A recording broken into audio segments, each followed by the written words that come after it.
Assalamualaikum warahmatullahi wabarakatuh. Waalaikumsalam warahmatullahi wabarakatuh. Bapak Kepala Sekolah yang terhormat, Dewan Guru SDN Karadenan yang saya hormati, pada siang hari ini kita berkumpul di ruangan ini tidak lain dan tidak bukan yaitu untuk melaksanakan diseminasi dalam rangka kegiatan calon guru penggerak yang pada hari ini di SDN Karadenan ini calon guru penggeraknya yaitu Ibu Rina Wiyani SPD. Untuk acara selanjutnya yaitu sambutan dari Bapak Kepala Sekolah SDN Karadenan kepada Bapak Ujang Hermawan SPD. Silakan. Assalamualaikum warahmatullahi wabarakatuh.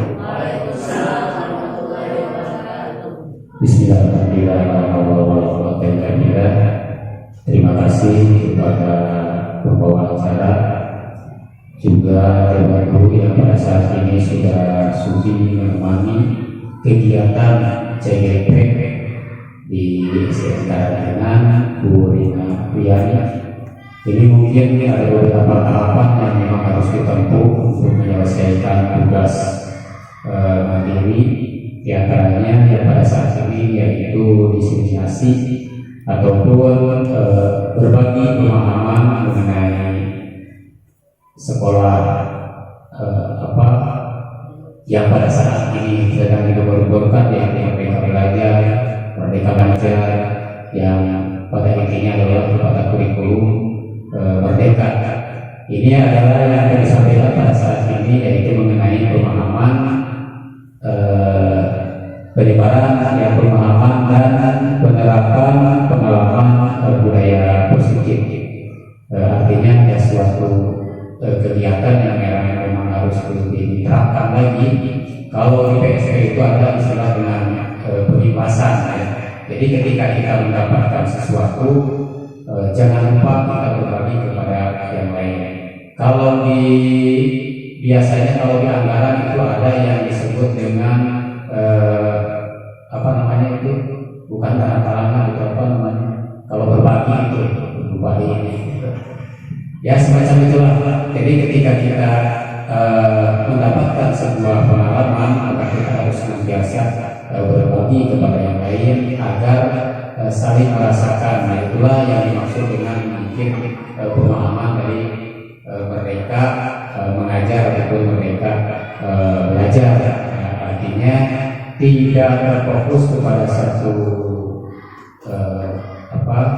satu rencana yang kita lakukan, tapi kita harus lebih bisa mencerna kepada keberhasilan dari rencana yang lain, dan mudah-mudahan semuanya bisa lebih mendukung dengan cara mengikuti kegiatan ini sampai selesai. Terima kasih. Wassalamualaikum warahmatullahi wabarakatuh. Terima kasih kepada Bapak Kepala Sekolah yang telah memberikan sambutannya. Untuk lebih hikmatnya acara ini, sebelum kegiatan dilaksanakan, marilah kita membacakan basmalah bersama. Bismillahirrahmanirrahim. Selanjutnya acara pokok yaitu penyebaran pemahaman dan penerapan pengalaman budaya positif yang akan disampaikan oleh Ibu Rina Wiyani. Kepada Ibu Rina Wiyani, waktu dan tempat dipersilakan. Assalamualaikum warahmatullahi wabarakatuh. Waalaikumsalam warahmatullahi wabarakatuh. Yang terhormat Kepala Sekolah SDN Karadenan, yang terhormat Bapak Ibu Guru, beserta staf SDN Karadenan. Alhamdulillah, puji dan syukur selalunya kita panjatkan kehadirat Allah Subhanahu wa Ta'ala, karena rahmat dan nikmatnya, karunia-Nya lah kita hari ini dapat melaksanakan aktivitas kita dalam keadaan sehat walafiat. Salawat serta salam selalu tercurah pada junjungan Nabi kita Nabi besar Nabi Muhammad sallallahu alaihi wasallam. Bapak Ibu, untuk mengawali kegiatan hari ini agar diberikan kemudahan diberikan kelancaran, pemahaman dalam kegiatan kita hari ini dan keberkahan ilmu. Marilah kita membaca basmalah bersama-sama. Ya, terima kasih. Bapak Ibu, sebelumnya saya ucapkan terima kasih atas kesediaannya mengikuti kegiatan kita hari ini, yaitu pemahaman dan penerapan pengalaman budaya positif. Ini adalah salah satu tugas pada modul 1.4 budaya positif. Kita sharing saja sih sebetulnya di sini Bapak Ibu ya, pengalaman mengenai budaya-budaya positif yang ada di sekolah kita. Mungkin kita sudah sering ya mendengar kata budaya positif. Budaya positif itu apa ya? Terus apa saja yang dimaksud dengan kegiatan-kegiatan budaya positif? Pastinya yang terbersih di benak kita itu seperti itu. Di sini budaya positif merupakan perwujudan dari nilai-nilai atau keyakinan universal yang diterapkan di sekolah melalui pembiasaan-pembiasaan positif agar murid dapat berkembang menjadi pribadi yang berkarakter mulia sesuai dengan nilai-nilai kebajikan universal. Bapak Ibu, izinkan saya hari ini memaparkan konsep kunci budaya positif. Di sini ada beberapa, ada 7. Yang pertama, perubahan paradigma belajar, disiplin positif, motivasi perilaku manusia, kebutuhan dasar manusia, posisi kontrol restitusi, keyakinan kelas, serta segitiga restitusi. Yang pertama, perubahan paradigma belajar.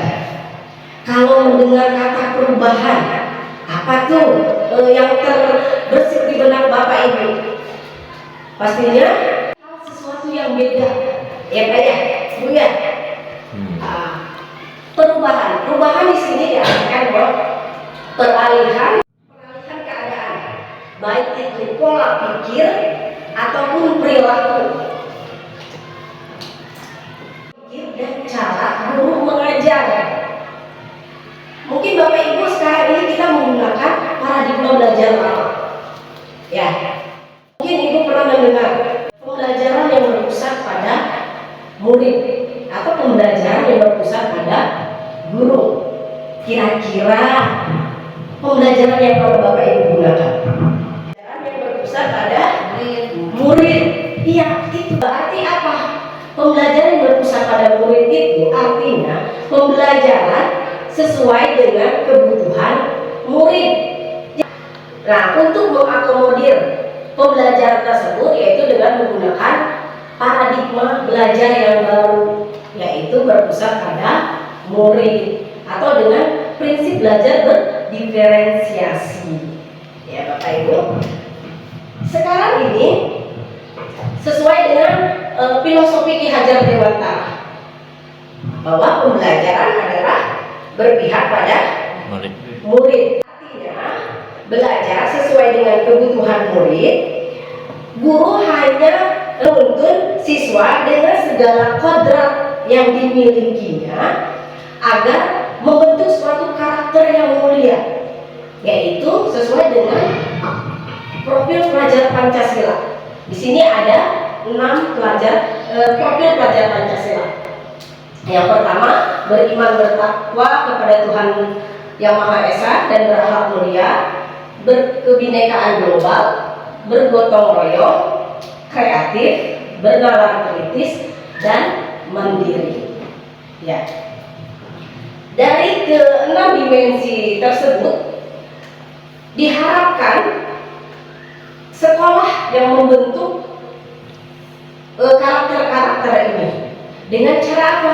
Dengan merubah paradigma belajar yang tadi, ya, berpusat pada murid. Berpihak pada murid ini sesuai kebutuhan, kita mengakomodirkan dengan kegiatan berdiferensiasi, gitu.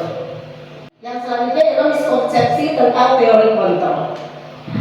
Di sini saya ingin mengajak Bapak Ibu untuk melakukan suatu simulasi. itu disebut dengan kegiatan cobalah buka. Di sini Bapak Ibu nanti berpasangan. Jadi saya akan membagikan kertas. Bapak Ibu tolong menuliskan sesuatu hal yang berharga yang Bapak anggap Ibu itu berharga atau penting di kehidupan Bapak Ibu. Ya, silakan apa saja.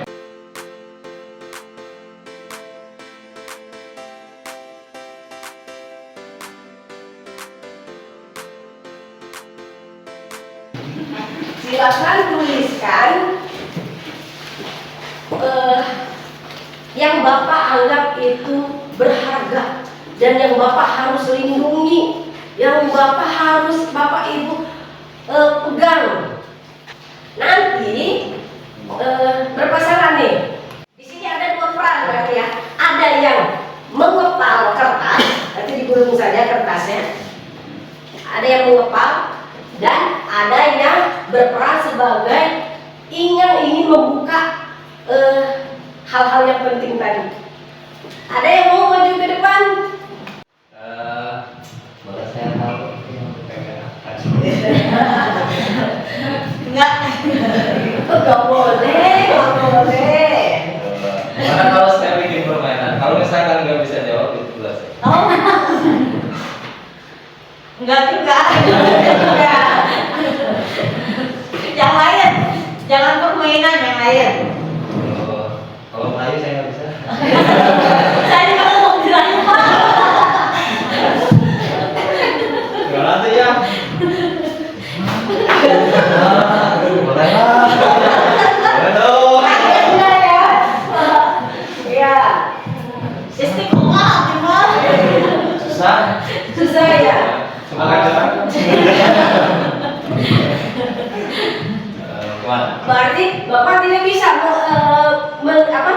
membuka kepalan tangan ataupun tahu saja apa yang Ibu Teti anggap itu berharga. Nggak bisa, nggak tahu Pak. Tetap nggak bisa. Tapi kalau saya tebak.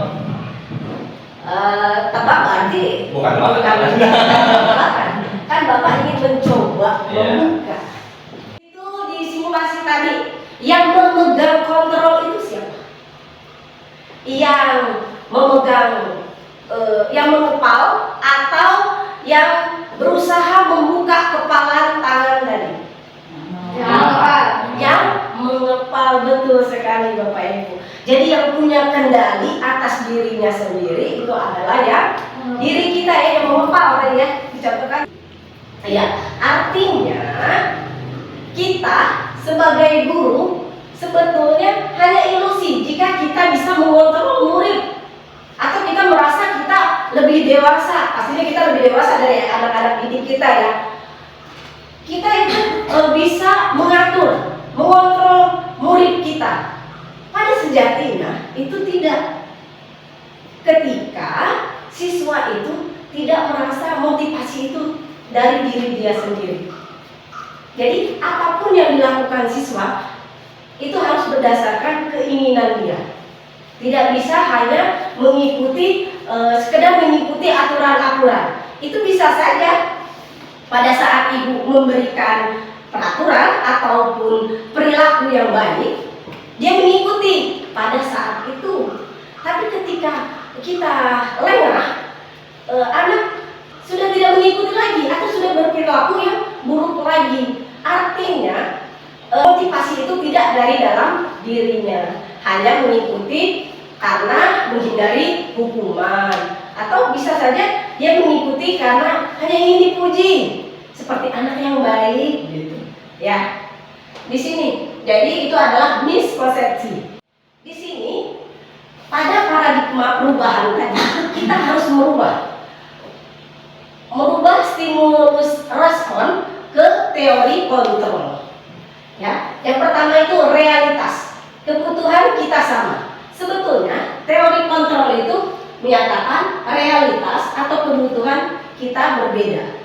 Jelas ya, setiap orang memiliki berbeda. Jadi kita tidak bisa memaksakan. Walaupun anak ada di ruangan yang sama, belum tentu kebutuhan mereka itu sama, kebutuhan mereka itu berbeda-beda, ya.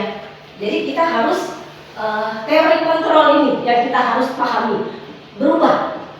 Nah, yang kedua, semua orang melihat hal yang sama. Teori kontrol, setiap orang memiliki gambaran yang berbeda. Kita mencoba mengubah orang agar berpandangan sama dengan kita. Pada teori kontrol, kita berusaha memahami pandangan orang lain tentang dunia. Dan keempat, perilaku buruk dilihat sebagai suatu kesalahan. Pada teori kontrol, semua perilaku memiliki tujuan. Di sini kita tidak bisa menjas atau ini adalah salah. Perbuatan anak itu adalah salah ketika dia sedikit menyimpang. Padahal kita harus mengetahui perilaku itu tujuannya apa. Pastinya ada tujuan. Jadi kita harus lebih berdialog pada anak. Apa tujuan dia melakukan sesuatu hal seperti itu ya. Apalagi menyimpang, itu harus ada istilahnya dialog, berdiskusi dengan anak gitu ya, untuk kita mengetahui apa dari tujuannya gitu. Selanjutnya, orang lain bisa mengontrol saya. Pada teori kontrol, hanya Anda yang bisa mengontrol diri Anda. Betul ya, seperti tadi simulasinya. Yang mengontrol itu diri kita. Ketika kita, misalnya anak nih, ketika dia mengikuti apa yang kita perintahkan, sebetulnya itu dia bukan hanya mengikuti kontrol kita aja, tetapi di situ dia memberikan, mengizinkan dirinya untuk dikontrol. Dia membuka dirinya untuk dikontrol gitu. Selanjutnya, pemaksaan ada pada saat bujukan gagal. Untuk teori kontrolnya, kolaborasi dan konsensus menciptakan pilihan-pilihan baru. Pemaksaan untuk stimulus respon, pemaksaan ada pada saat bujukan. Bisa saja kan tadi kalau Pak Rijal sudah dibujuk, sudah dirayu, masih juga tidak. Tetapi sekarang dengan pemaksaan atau dengan ancaman gitu ya. Tapi pada teori kontrol yang harus adalah kolaborasi atau konsensus menciptakan pilihan-pilihan baru. Konsensus di sini adalah kesepakatan. Jadi kita diajak berdialog, ya, kesepakatan. Selanjutnya model berpikir menang kalah. Pada teori kontrol adalah model berpikir menang menang. Tidak ada yang menang kalah atau menang menang. Gitu. Baik Bapak Ibu, untuk selanjutnya disiplin positif. Disiplin positif, makna kata disiplin itu dimaknai menjadi sesuatu yang dilakukan seseorang pada orang lain untuk mendapatkan kepatuhan. Kita cenderung menghubungkan kata disiplin dengan ketidaknyamanan. Sebagai pendidik, tujuan kita adalah menciptakan anak-anak yang memiliki disiplin diri, sehingga mereka bisa berperilaku dengan mengacu pada nilai-nilai kebajikan universal dan memiliki motivasi intrinsik bukan ekstrinsik. Betul Bapak Ibu ya, disiplin positif di situ tujuannya adalah bagaimana kita sebagai guru untuk menumbuhkan motivasi yang timbul dari dalam diri siswa.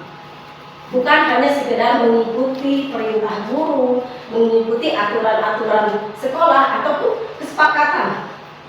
Ya, begitu. Motivasi perilaku manusia. Nah, di sini motivasi ini terbagi menjadi dua tadi. Motivasi dari dalam diri dan motivasi dari luar. Sedangkan motivasi itu apa sih sebetulnya? Motivasi adalah merupakan dorongan yang timbul pada diri seseorang secara sadar atau tidak sadar untuk melakukan suatu tindakan dengan tujuan tertentu. Ya, ketika siswa melakukan sesuatu, itu kita harus mengetahui motivasinya apa. Apakah yang pertama itu untuk menghindari ketidaknyamanan atau hukuman? Itu berarti bersifat ekstrinsik, berarti dari luar. Ya, itu dari luar, dia hanya mengikuti karena menghindari ketidaknyamanan atau hukuman. Yang kedua, motivasi perilaku untuk mendapatkan imbalan atau penghargaan dari orang lain. Bisa saja berupa imbalan di sini bermacam-macam ya, termasuk juga dengan pujian. Jadi anak hanya mengikuti apa yang kita inginkan, apa yang guru adalah sebagai haus akan pujian, hanya ingin dipuji. Berarti itu hanya dari luar kita ya, bukan dari dalam dirinya. Dan yang ketiga, motivasi perilaku untuk menjadi orang yang mereka inginkan dan menghargai diri sendiri dengan nilai-nilai yang mereka percaya. Nah, ini idealnya. Jadi ini tumbuh keinginan, motivasi itu berdasar dari diri siswanya. Jadi mereka berperilaku sesuai dengan kepercayaan yang dia percayai, gitu, dia mengikutinya, gitu. Ini kaitannya dengan motivasi tadi ada 3. Ada hukuman, ada konsekuensi, dan restitusi. Hukuman yang sering kita dengar sih hukuman, konsekuensi, itu mah udah sering ya kita dengar. Tapi untuk restitusi baru mempelajari ini pada pendidikan guru penggerak ini. Ya. Ada yang bisa membedakan antara hukuman dan konsekuensi. Hukuman bersifat tidak terencana atau tiba-tiba, satu arah. Hukuman fisik maupun psikis, murid disakiti oleh suatu perbuatan atau kata-kata. Biasanya hukuman itu kan spontan, ya, spontan. Ada anak tiba-tiba datang terlambat. Kenapa kamu datang terlambat? Keliling lapangan 7 kali. Atau bersihkan WC, disuruh bersihkan WC karena terlambat. Itu hukuman berarti ya, karena bersifat tidak terencana, tiba-tiba saja. Nggak mungkin kan anak datang ke sekolah direncanakan mau telat tadi datang, nah, ya seperti itu. Dan bersifat satu arah, artinya guru yang memerintahkan saja, begitu. Jadi hukumannya ya keliling lapangan misalnya, seperti itu. Konsekuensi, nah bedanya dengan konsekuensi apa? Konsekuensi, ya sudah terencana atau sudah disepakati sebelumnya, sudah dibahas dan disetujui oleh murid dan guru. Misalnya kita nih ada nih, kalau datang terlambat, misalnya anak diberi hukuman atau bukan hukuman ya, sanksi.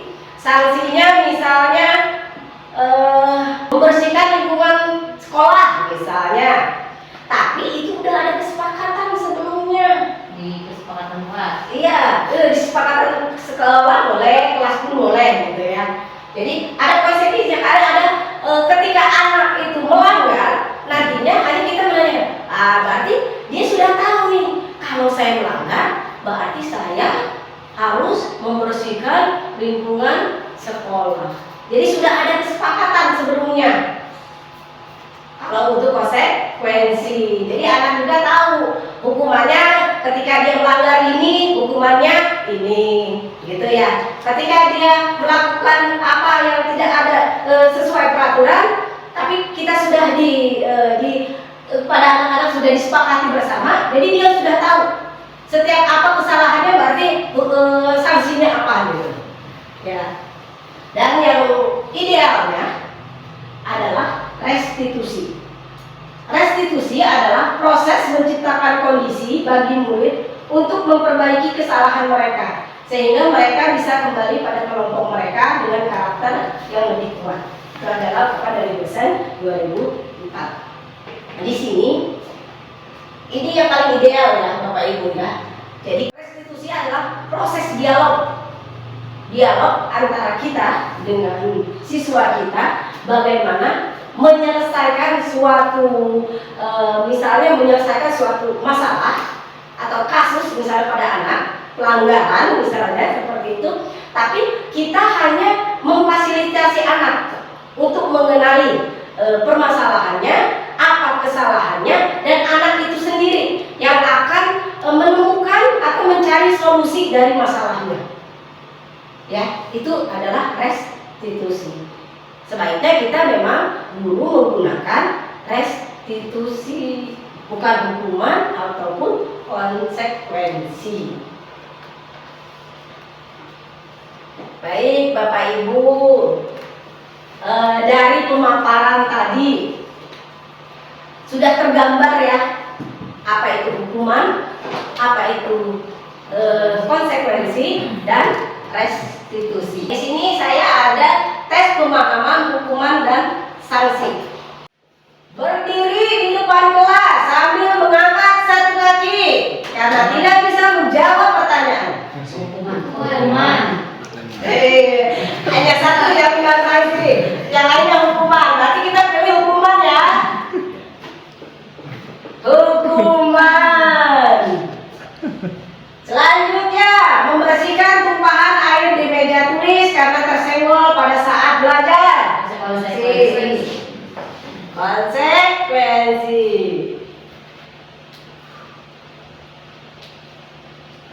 Ya, kehilangan 10 menit jam istirahat untuk mengerjakan tugas karena terlambat datang dan tertinggal pelajaran selama 10 menit. Konsekuensi. Konsekuensi? Oke. Ya, betul. Konsekuensi. Duduk di bangku di pinggir lapangan pada jam istirahat. Tidak diizinkan bermain oleh guru piket karena mencederai teman saat bermain di lapangan.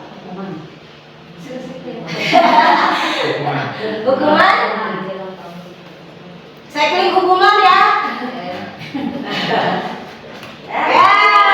Konsekuensi.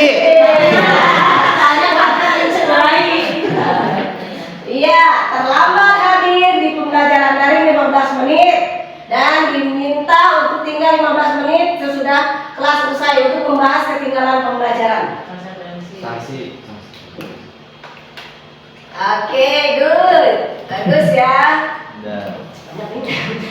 Lari mengelilingi lapangan basket 2 kali karena terlambat 10 menit untuk pelajaran PJOK. Sanksi. Sanksi itu.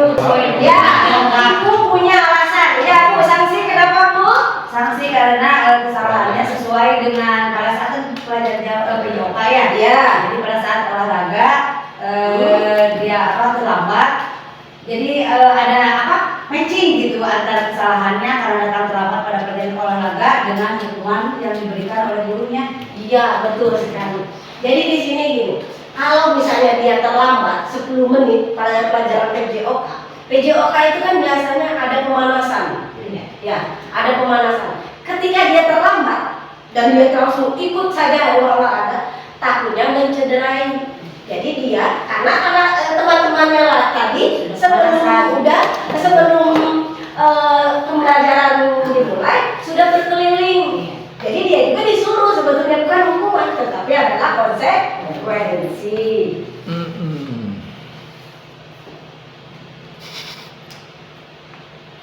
Membersihkan WC sekolah karena mematahkan pensil kawan. Udah mulai oleng nih. Hukuman sanksi ya. Hukuman ya. Hukum. Dihukum. Oke. Jadi dari ke-14 tadi dua yang salah ya. Berarti Bapak Ibu sudah memahami.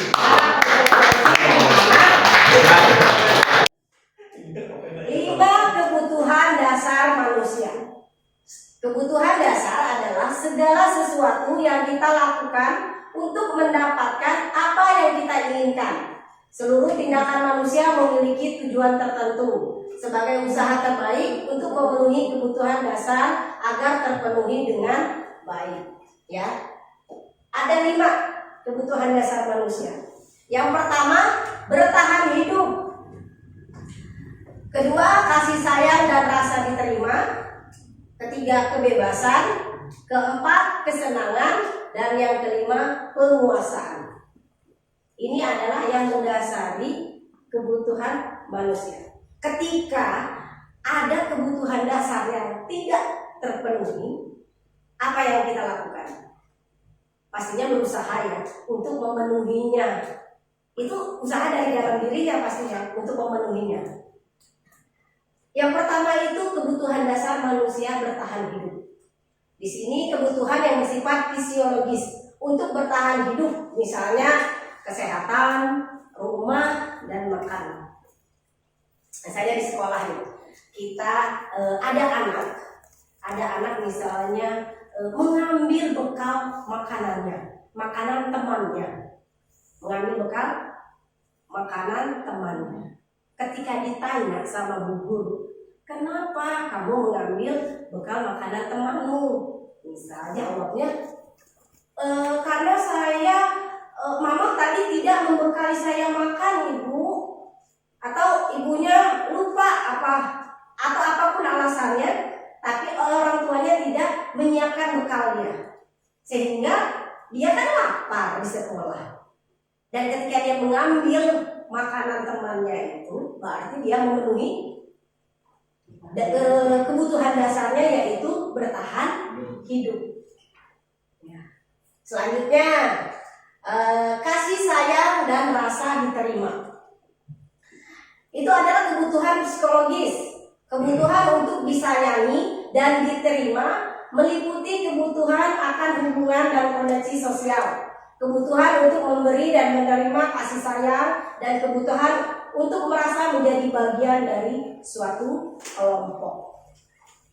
Ya, misalnya dari kasus yang tadi, kasus yang sama nih, tadi mengambil bekal makanan temannya.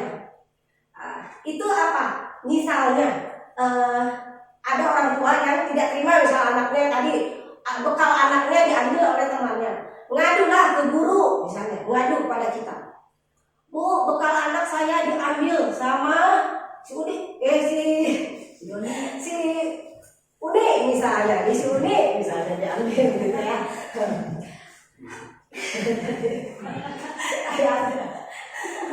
Ya, misalnya diambil sama temannya, dia kan melapor. Terus gurunya memberitahu kepada orang tua yang anak yang mengambil bekal tadi. Ketika diambil kan jadi orang tuanya ada perhatian kepada anaknya. Oh iya, karena saya tadi tidak membawakan bekal makanan kepada anak saya, misalnya alasannya seperti itu. Jadi itu anak itu nanti kan ada perhatian dari orang tuanya ya. Ketika dia misalnya ada gurunya mengadu seperti itu, dia melakukan hal itu, berarti dia itu akan mendapatkan kasih sayang dari orang tuanya, akan mendapatkan perhatian. Besok-besok pasti bawakan bekal makanan. Berarti itu untuk memenuhi kasih sayang. Jadi dia untuk memenuhi kasih sayang dari orang tuanya. Selanjutnya, kebebasan adalah kebutuhan untuk mencari kesenangan, bermain, dan tertawa. Jadi kita kembalikan kepada kasus yang sama aja ya, biar pemahaman kita lebih mudah gitu. Nah, kebutuhan untuk mencari kesenangan. Misalnya ditanya, kenapa kamu tidak bawa makanan dari rumah?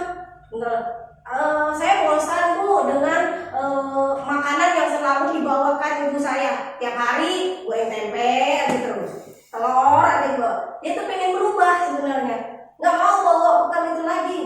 Nah, itu berarti dia menginginkan kebebasan. Dia bisa milih dong, dia mau apa bekal hari ini. Ya, jadi dia ketika dia berperilaku yang agak menyimpang, itu karena memenuhi suatu kebutuhan dasar dirinya. Selanjutnya, penguasaan. Kebutuhan ini meliputi keinginan untuk dianggap berharga, bisa membuat perbedaan, bisa membuat pencapaian kompeten, diakui dan dihormati. Anak tadi misalnya dia ingin karena dia mengambil makanan temannya tadi, dia merasa apalagi temannya menangis gitu ya, menangis. Dia merasa, wah aku jagoan nih, ya. Aku merasa diakui gitu keadaan dia, keberadaan dia, bahwa dia itu ada gitu. Nah, ini penguasaan. Jadi dia ingin penguasaan. Boleh ya dipahami ya? Ya, penguasaan berarti itu. Ya, kesenangan. Ada kebutuhan akan kemandirian, otonomi, memiliki pilihan dan mampu mengendalikan arah hidup seseorang. Anak-anak dengan kebutuhan kebebasan yang tinggi menginginkan pilihan dan suka mencoba hal-hal yang baru dan menarik. Nah, ketika anak itu lihat anak temennya nangis, diambil misal bekalnya tadi, bangga. Wah, ini aku, dia senang aja. Walaupun itu sebenarnya bagi kita orang dewasa itu tidak baik gitu. Tapi bagi dirinya bangga, senang aja kalau dia temen nangis gitu kan. Nah, itu adalah memenuhi satu kebutuhan dia, yaitu kesenangan. Iseng aja, Bu, saya mau ngambil makanannya, bukan mau bener-bener makan. Seneng aja melihat teman nangis. Nah, itu kan misal salah satunya, gitu ya. Jadi 5 kebutuhan dasar manusia.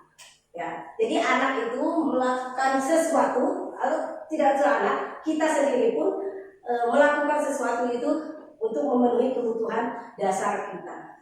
Selanjutnya adalah posisi kontrol guru. Ada yang namanya penghukum, ada pembuat rasa bersalah, ada teman, pemantau, dan manajer. Biasanya nih kita ini sebagai posisinya seperti apa? Ya, saya akuin saja. Saya ada di posisi penghukum. Pernah saya menjadi semua penghukum. Semua pernah ya. Jadi pemantau pernah. Bu Teti juga semua pernah ya Bu ya. Iya. Kalau Pak Azwar pernah semua. Di posisi ini kita sebagai guru. Ya. Nah, contoh penerapan 5 posisi kontrol guru. Kalau penghukum, misalnya kalau penghukum itu idealnya, yang seringnya percakapan atau perkataannya itu seperti ini. Berjemur di lapangan, keliling lapangan tuh 10 kali misalnya. Ya, itu adalah jenis tipe guru penghukum. Tapi pada posisi kita sebagai pembuat merasa bersalah, bahasanya lembut. Abi, kamu ini bagaimana ya? Berapa kali ibu sudah memberitahu, kamu selalu saja mengecewakan ibu. Ya, itu di posisi membuat merasa bersalah. Jadi anak merasa, oh saya bersalah atas kesalahannya, atau saya telah membuat kecewa ibu guru misalnya. Itu ya. Selanjutnya posisi teman. Biasanya kalau posisi teman, layaknya kita sedang teman, obrolan ringan, santai gitu ya. Ya, ini salah satu indikatornya dari percakapannya. Adi, ayolah, bagaimana sih kamu? Kemarin kamu sudah janji ke bapak bukan? Kenapa terlambat lagi? Sambil tertawa ringan. Ya, sudah tidak apa-apa. Duduk dulu sana. Nanti bapak bantu kamu ini. Itu sebagai teman, posisinya sebagai teman. Iya. Kalau pemantau, coba kalau pemantau itu, Adi, tahukah kamu jam berapa kita mulai? Cari jawab, tahu Pak. Guru kamu terlambat 15 menit. Apakah kamu sudah mengerti konsekuensi yang harus dilakukan bila terlambat? Paham Pak. Saya harus tinggal kelas pada jam istirahat nanti dan mengerjakan tugas ketinggalan saya. Guru, ya benar. Nanti pada saat jam istirahat kamu harus tinggal di kelas untuk menyelesaikan tugas yang tertinggal tadi. Saya tunggu. Nah, itu adalah posisi sebagai pemantau. Jadi dia mengingatkan kembali apa konsekuensi dari kesalahan siswanya. Dan yang terakhir adalah posisi manajer. Manajer di sini biasanya guru di posisi ini selalu posisi manajer ini kalau di pada perilaku tadi adalah restitusi ya, restitusi. Ya, jadi manajer apakah kamu tahu kesalahanmu atau kira-kira bagaimana cara kamu memperbaiki kesalahanmu? Ya, kita jadi ada berdialog kepada anak. Dia mengetahui kesalahannya, kesepakatan atau keyakinan apa yang dia langgar, sehingga dia bisa memperbaiki kesalahan-kesalahannya itu dengan keinginannya sendiri. Dia mencari solusinya sendiri. Ya, selanjutnya keyakinan kelas. Mengapa keyakinan kelas bukan peraturan kelas? Ada yang mau mencoba? Baik, saya akan mencoba. Mengapa keyakinan kelas bukan peraturan kelas? Kalau peraturan kelas biasanya dibuat oleh guru atau sekolah ya, tanpa ada ikut campur tangan anak-anak ya, murid itu. Sedangkan kalau keyakinan kelas itu berdasarkan suara-suara murid. Jadi setiap anak diberikan kebebasan untuk menuliskan keyakinan kelas yang mereka yakini, gitu ya. Sehingga karena tadi mereka ikut membuat keyakinan kelas, mereka jadi merasa tidak terpaksa ya untuk melaksanakan keyakinan kelasnya. Jadi kalau keyakinan kelas dibuat berdasarkan kesepakatan siswa ya pada kelas itu, kalau peraturan kelas itu biasanya dibuat oleh guru atau oleh sekolah. Begitu Bu. Ada yang mau menambahkan? Boleh. Ya, silakan ya Bu. Oke, terima kasih. Saya mencoba sharing ya. Mengapa keyakinan kelas bukan peraturan kelas? Menurut saya dari pemaparan tadi, karena keyakinan kelas itu adanya dari diri siswa tersendiri, dorongan dari dirinya, dalam dirinya. Kalau peraturan, nanti siswa itu mengikuti pembelajaran atau kegiatannya itu karena dia itu terpaksa adanya, karena takut ada hukuman atau ada konsekuensi. Jadi kalau keyakinan itu dari dirinya sendiri, dorongan dari dirinya sendiri. Mungkin itu. Terima kasih.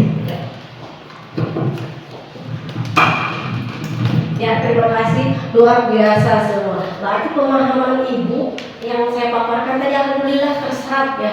Berarti keyakinan kelas, bukan peraturan kelas. Betul. Kalau peraturan itu biasanya dibuat sama guru atau pihak sekolah, tinggal nempel. Pak, ini adalah peraturannya bla bla bla bla bla dengan panjang lebar. Tapi ketika keyakinan kelas, anak dilibatkan langsung ya, kata ibu tadi, dilibatkan langsung. Jadi rasa dia untuk menjalaninya pun atas kemauannya gitu, atas motivasi dari dalam dirinya gitu ya. Betul sekali. Misalnya saya contohkan ya di sini, Pak Yandi, rumah yang paling dekat nih jaraknya dari rumah ke sekolah. Pak Yandi pakai helm nggak Pak? Enggak. Kalau boleh tahu, kenapa Pak Yandi tidak menggunakan helm?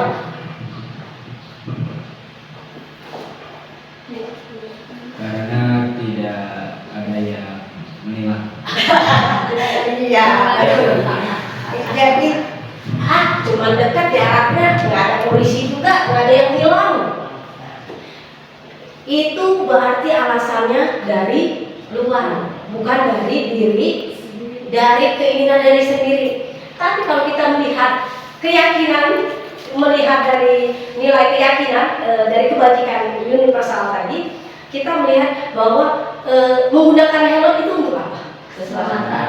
Keselamatan, betul. Nah, kalau kita sudah menyadari bahwa menggunakan helm itu adalah untuk keselamatan, berarti itu timbulnya dari diri sendiri. Kalau yang karena nggak ada polisi, nggak ada yang bakal bilang inilah, itu berarti dari luar itu hanya mengikuti peraturan-peraturan. Jadi kita di sini sebagai guru memotivasi anak itu melakukan sesuatu itu berdasarkan keyakinan, bukan hanya mengikuti suatu peraturan. Makanya mengapa harus membuat keyakinan, bukan peraturan. Contoh lagi, ada yang mau sharing misalnya berbagi tentang keyakinan kelas. Pernah membuat keyakinan kelas Bapak Ibu di kelasnya masing-masing? Iya. Apakah anak-anak kita lebih merasa bertanggung jawab mengikutinya? Ya. Betul ya? Biasanya anak kalau terlibat langsung lebih mengikuti gitu ya. Anak-anak yang suka mengingatkan. Betul. Iya, anak sendiri yang mengingatkan. Oh ini kita sekarang sudah ada kesepakatan tadi. Ya. Ya, pembentukan keyakinan kelas. Biasanya keyakinan kelas itu bersifat lebih abstrak daripada peraturan yang lebih rinci dan konkret. Dan keyakinan kelas berupa pernyataan-pernyataan universal. Yang ketiga, pernyataan keyakinan kelas senantiasa dibuat dalam bentuk positif. Artinya tidak menggunakan kata-kata yang menggunakan misalnya jangan membuang sampah sembarangan. Tapi misalnya kita ganti dengan menjaga kebersihan kelas atau menjaga kebersihan sekolah. Jadi kata-kata yang bersifatnya negatif, jangan, tidak boleh, nah, itu dihindari ya. Selanjutnya, keyakinan kelas hendaknya tidak terlalu banyak sehingga mudah diingat dan dipahami oleh semua warga kelas.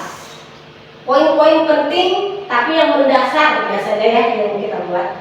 Ya, selanjutnya keyakinan kelas sebagai sesuatu yang dapat diterapkan di lingkungan tersebut. Jadi nggak muluk-muluk kan. Kalau keyakinan kelas berarti apa yang harus kita yakini yang harus kita buat di dalam kelas ya. Ruang lingkupnya lebih kecil. Semua warga kelas hendaknya ikut berkontribusi dalam pembuatan keyakinan kelas lewat kegiatan curah pendapat, yaitu tadi dengan kegiatan ikut terlibat. Biasanya pengalaman nih saya ketika membuat keyakinan kelas, anak saya beri kertas, stick note. Anak menggambarkan, saya beri clue-nya seperti ini. Kalian itu menggambarkan kelasnya mau seperti apa?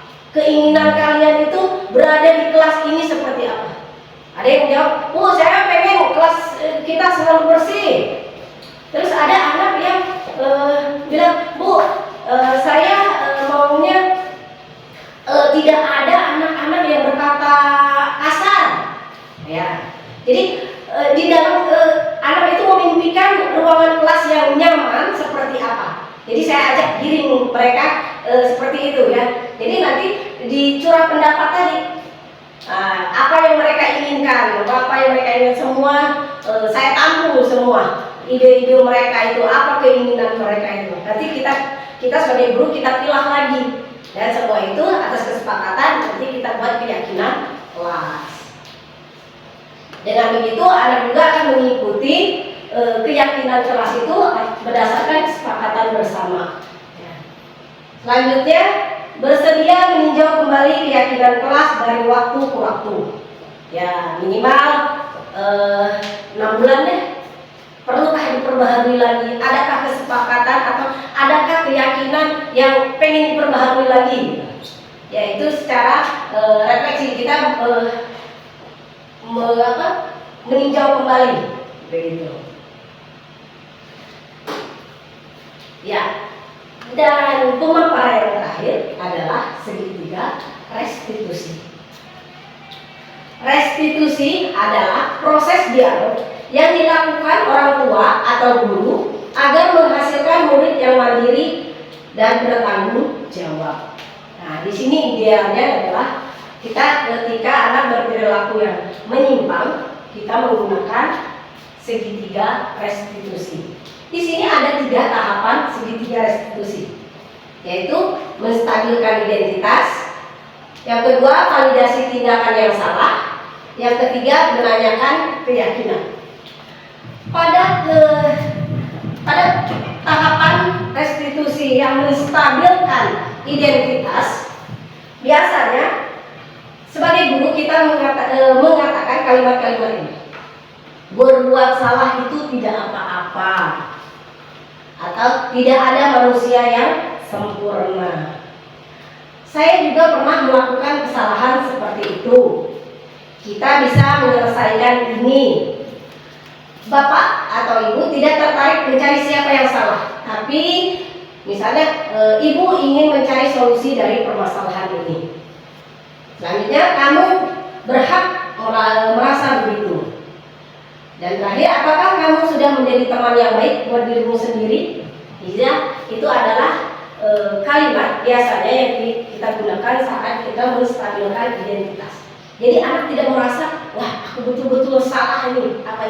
Tidak, karena kita juga pernah melakukan hal yang sama. Jadi anak tuh tidak merasa bersalah gitu ya. Bukan dalam artian bersalah di sini. Jadi ketika dia melakukan sesuatu itu ada alasannya dan dia bukanlah satu-satunya orang yang melakukan kesalahan. Ya, begitu. Tahap yang kedua adalah validasi tindakan yang salah. Pada tahap ini biasanya pertanyaan yang sering muncul yaitu, padahal kamu bisa melakukan hal yang lebih buruk dari yang ini ya. Kamu pasti punya alasan mengapa melakukan hal itu. Kamu patut bangga pada dirimu sendiri karena kamu telah melindungi sesuatu yang penting buatmu.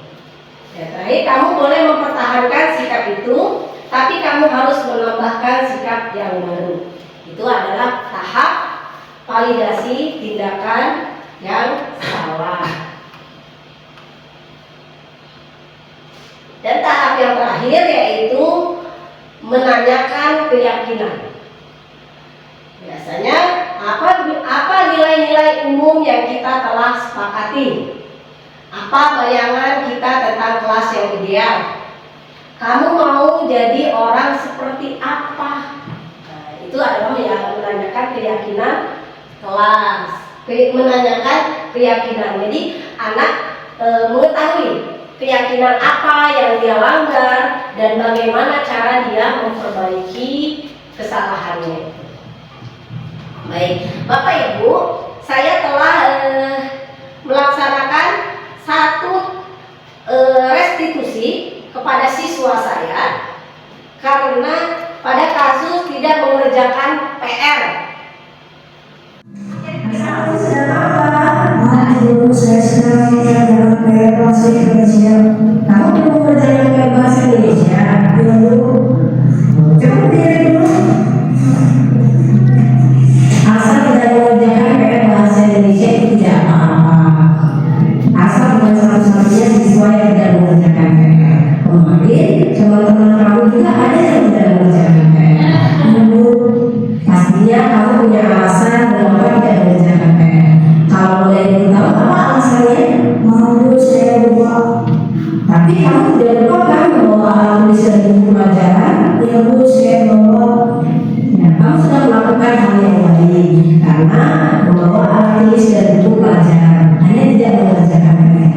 Tetapi dari kesalahan itu, asal sudah melanggar keyakinan kelas atau tidak? Ya Bu, melanggar. Kira-kira keyakinan kelas mana yang sudah kamu langgar? Saya Ibu tidak bertanggung jawab melakukan kewajiban saya.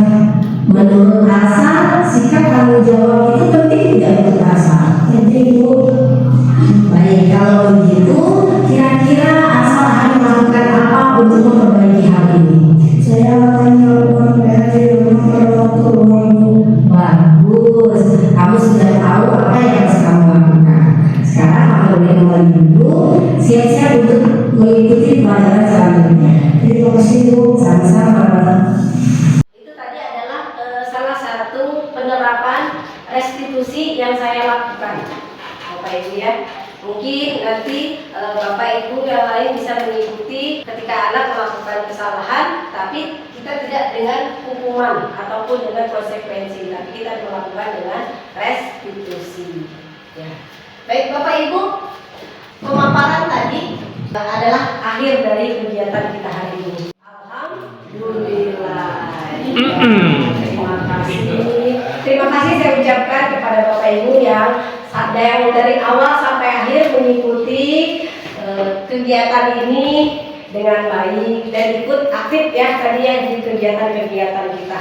Semoga bermanfaat bagi semua. Billahi taufiq wal hidayah. Wassalamualaikum warahmatullahi wabarakatuh. Terima kasih kepada Ibu Rina Wiyani yang telah memberikan ilmunya yang sangat bermanfaat sekali ya, terutama bagi kita ya sebagai guru. Mudah-mudahan apa yang telah Ibu Rina Wiyani sampaikan itu dapat kita terapkan pada pembelajaran kita di kelas sehingga sesuai dengan yang tadi disampaikan oleh Bu Rina Wiyani bahwa kita harus merubah paradigma ya, meninggalkan paradigma yang lama, merubahnya menjadi paradigma yang baru yang lebih baik, lebih berpihak kepada murid. Mungkin diseminasi ini dicukupkan sampai di sini. Saya sebagai moderator mengucapkan banyak-banyak terima kasih kepada Bapak Kepala Sekolah dan Dewan Guru yang sudah meluangkan waktunya pada kegiatan siang hari ini. Mohon maaf atas segala kekurangannya. Wassalamualaikum warahmatullahi wabarakatuh. Waalaikumsalam.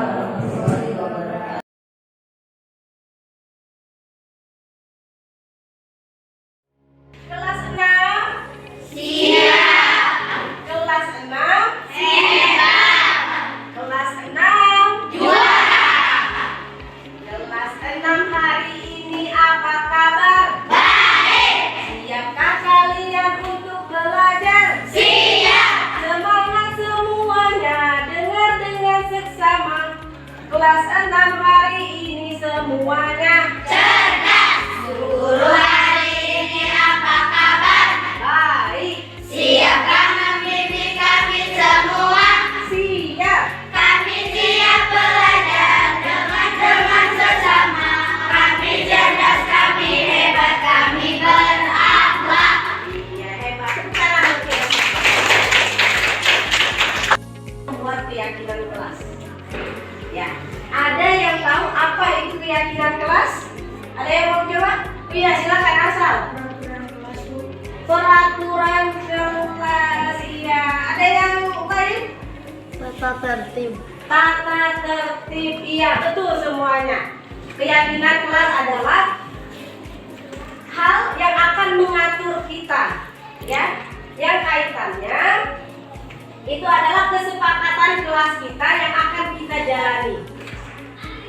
Kita akan membuat keyakinan kelas dengan kesepakatan bersama ya. Iya. Nanti caranya kalian akan mengisi pada stick note ini. Ini ibu akan membagikan stick note namanya ya. Ya. Ibu ingin tahu impian kalian itu untuk kelas kita ini seperti apa? Keinginan kalian itu apa sih kelas ini gitu? Ya. Misalnya, ibu kasih contoh, ketika kalian ingin kelas kita ini selalu bersih, atau kalian menginginkan kelas ini anak-anaknya sopan santun, berpakaian rapi, berarti keinginan kita. Apapun itu boleh kalian tuliskan di sini, ya. Itu adalah keinginan kalian agar kalian merasa nyaman berada di kelas ini bersama dengan teman-teman kalian. Gitu ya? Bisa dipahami? Ya. Nanti kalian menulis di stick note sini. Kemudian ditempelkan di papan tulis. Iya. Bu bagikan satu persatu ya.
sebelumnya dibacakan dulu ya. Ya, silakan siapa yang mau duluan?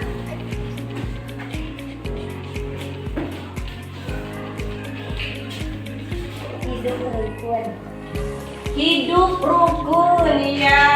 Silakan ditempel.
Itu menggunakan kalimat positif.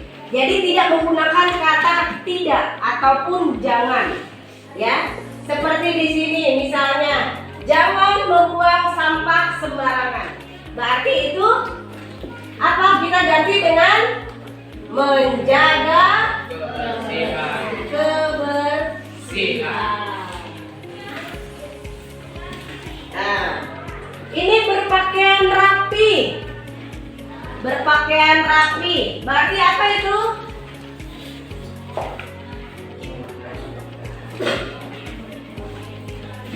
Disiplin bukan? Disiplin. Disiplin dalam berpakaian. Di sini bisa kita artikan menggunakan seragam sesuai dengan jadwalnya. Ya, kita kan ada jadwal menggunakan pakaian, misalnya pakai putih-putih. Berarti hari Senin, hari Selasa putih merah, hari Rabu putih merah. Iya, atau olahraga ya sesuai jadwal pelajarannya. Iya. Di sini ada semangat dalam belajar. Berarti sudah Ibu ya.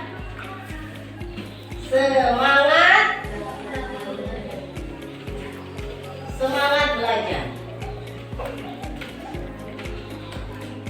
Ada lagi tadi, tidak berisik saat guru sedang menjelaskan pelajaran. Berarti termasuk di sini ya. Berarti fokus atau konsentrasi saat belajar. Fokus atau konsentrasi saat belajar. Ya. Ada apa lagi tadi? Sopan santun. Menerapkan 5S. Apa itu 5S? Sopan, santun, sabar, senyum. Ulangi lagi. Salam, sapa, sopan, santun, senyum. Betul ya, hanya terbalik-balik saja. Salam, sapa, senyum, sopan, santun. Ya, salam, sapa, senyum, sopan, santun. Oke. Selanjutnya, apa lagi tadi? Yang ada di sini, datang dan pulang tepat waktu ya. Datang dan pulang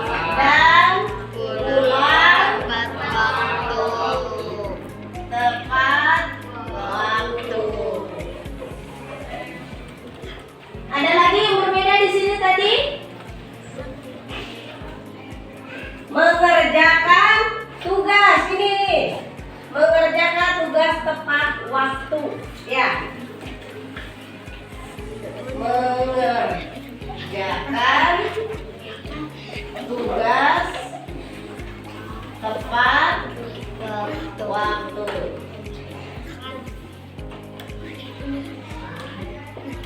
Hidup rukun. Hidup rukun, ada saling menghargai dan menghormati, tidak mengejek teman, tidak boleh saling menghina atau bullying katanya ya. Berarti di situ apa? Saling nilai-nilai kebajikannya di situ apa? Saling menghargai.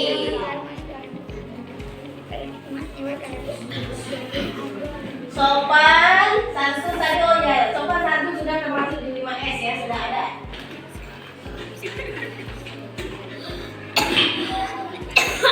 Menjaga kebersihan sudah ada. Sudah pasti semua ya itu ya. Keyakinan ini mewakili yang kalian inginkan semua yang di sini. Baik, berarti kesepakatan kelas kita atau keyakinan kelas kita seperti ini. Coba kita baca bersama-sama.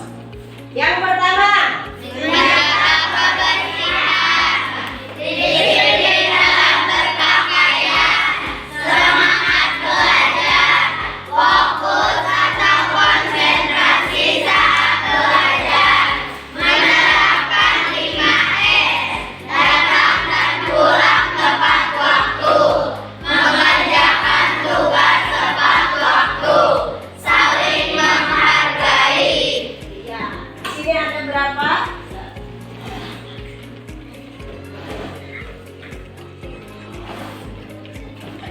Ada 8. Atas kesepakatan kita bersama, keyakinan kelas kita itu ada 8. Sepakat semua? Sepakat. Siap untuk melaksanakannya? Siap. Insya Allah siap ya? Iya.